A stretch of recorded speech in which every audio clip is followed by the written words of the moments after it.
Hi mga B! Welcome back to Indai's World. So nandito tayo ngayon sa San Francisco High School.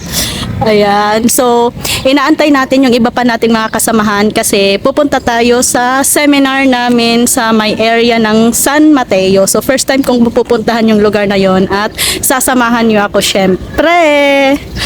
So yung sasakyan namin is yung military truck. Actually nandoon na siya sa harapan ng school kasama yung mga ibang asatids or yung mga Muslim teachers. May dalawang military truck doon na nag-aantay sa kanila. Yung ibang mga kasamahan natin, antayan din natin. Tsaka yung food natin. So, tara!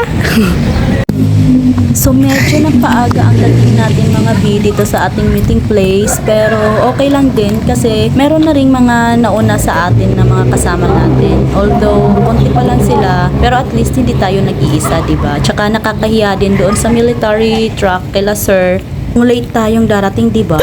Hi Ma'am Chong! Excited ka na ba? Dapat holiday ngayon. Anong masasabi mo? Para sa bayan. Para sa bayan.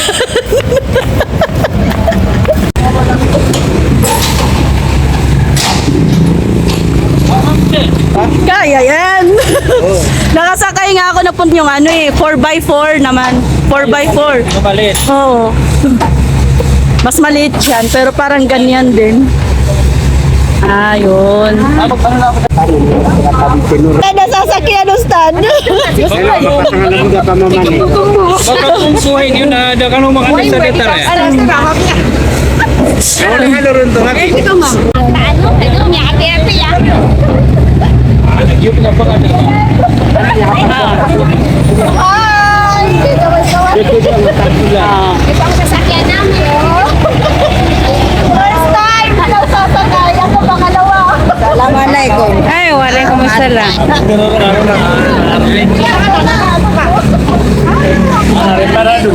Picture ka na dapat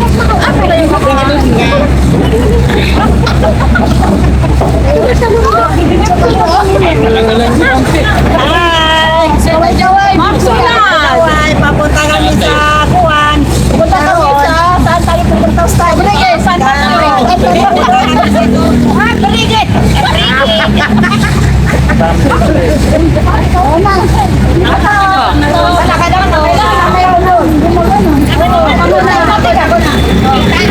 Ay, sa Kuwan. Ito na, magpapagpag mali ka puro. Mga kuwan sana yun.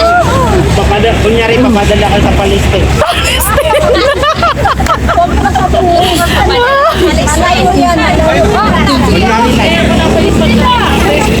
Doon tayo, ma'am.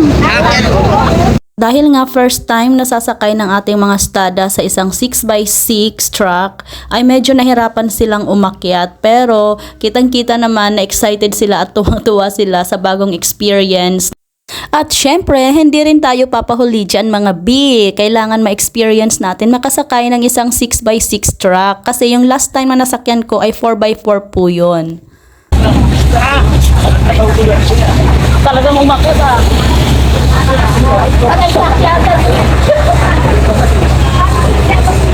Padbunan. Tawag Susan, ayaw mo. Ayaw umakit siya. Ayun na. Oh, ayan. Ang ganda mong Susan. Experience din to. Amche. Abangan natin yung pagpasok ng Military. Para punta na. Mag-attendance muna tayo. May attendance eh. Ang ganda rin ng receptionist namin. So ayan, nakarating na nga tayo sa ating destination which is sa San Mateo. Ang lugar na to po ay isang resort. Ang tawag sa kanya ay Ciudad Cristia. Pagkarating nga namin ay dumiretso na kami sa function hall kasi malapit na ring magsimula nung ma-reach namin yung destination. So mabuti na lang naabutan namin yung opening nito. So this is a 2-day seminar. Mag-overnight kami dito pero mamaya na namin pupuntahan yung rooms. Excellence in Performance Management. So the title actually of your activity is Performance Management Planning Workshop, and so you are expected to produce an outline Okay? And at the same time, aside from performance management planning, you will do later your performance or your program implementation review. So medyo matrabaho yung workshop na to kasi nga performance review and we need to come up an action plan after nun. Pero syempre, panibagong learning experience din to kaya excited din po tayo kasi it will help us grow. And speaking of grow, ang sasarap din ng kanilang food na sinerve dito mga B.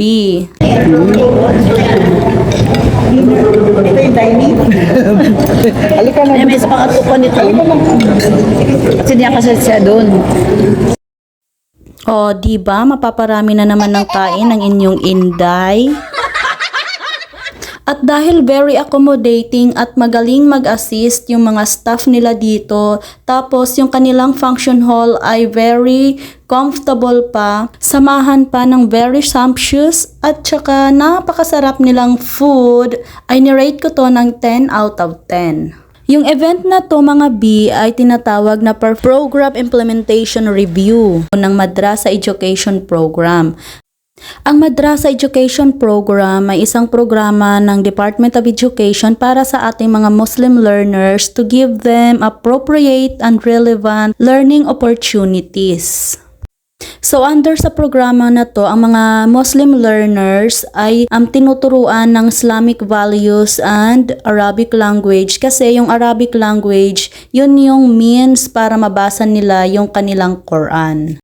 So yung tawag ng mga learners sa kanilang teacher, kapag babae ay ustadya at kapag lalaki naman ay ustads.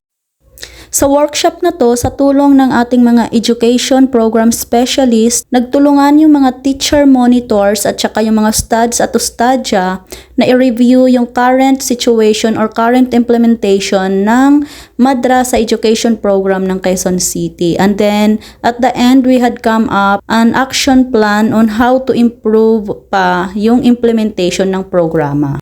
Nakakatuwa lang mga B kasi ang dami kong mga natutunan dito at saka through this workshop ay mas lalo pang naging maganda yung samahan ng mga implementers ng madrasa.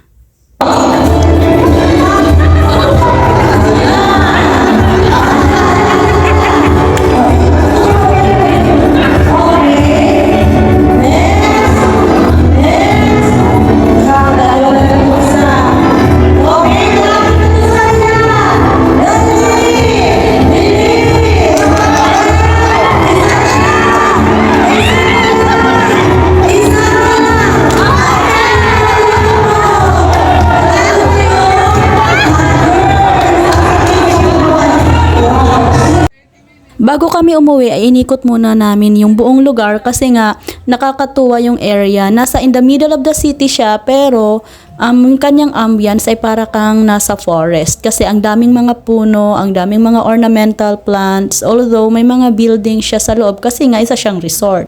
Yung mga rooms nila dito ay magaganda rin mga B, malinis siya, maintained. Meron sila ditong tinatawag na kabana na good for 2 person siya. Pero meron din silang tinatawag na kamuning which is good for 4 persons. So isa siyang malaking room na merong 4 beds. Pero kung meron kayong mga additional guests, pwede po kayong mag-request ng additional beddings. Sobrang naaliw din ako mga B sa kanilang mga koi fishes dito. Ang lalaki at saka ang dami ng mga koi po nila.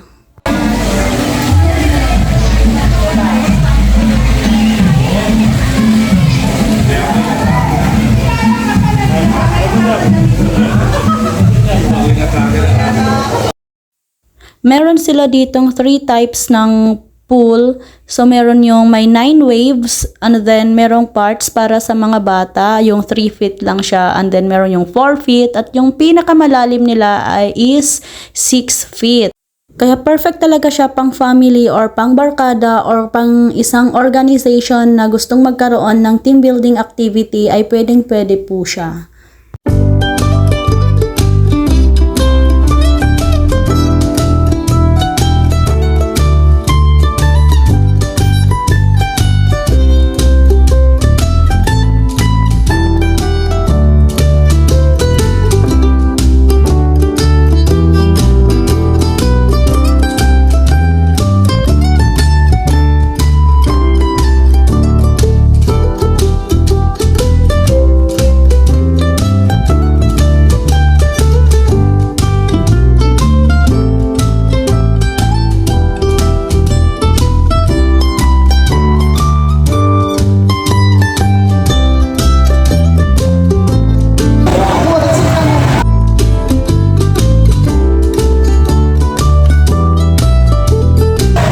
nag-Japan-Japan na, oh. May cherry.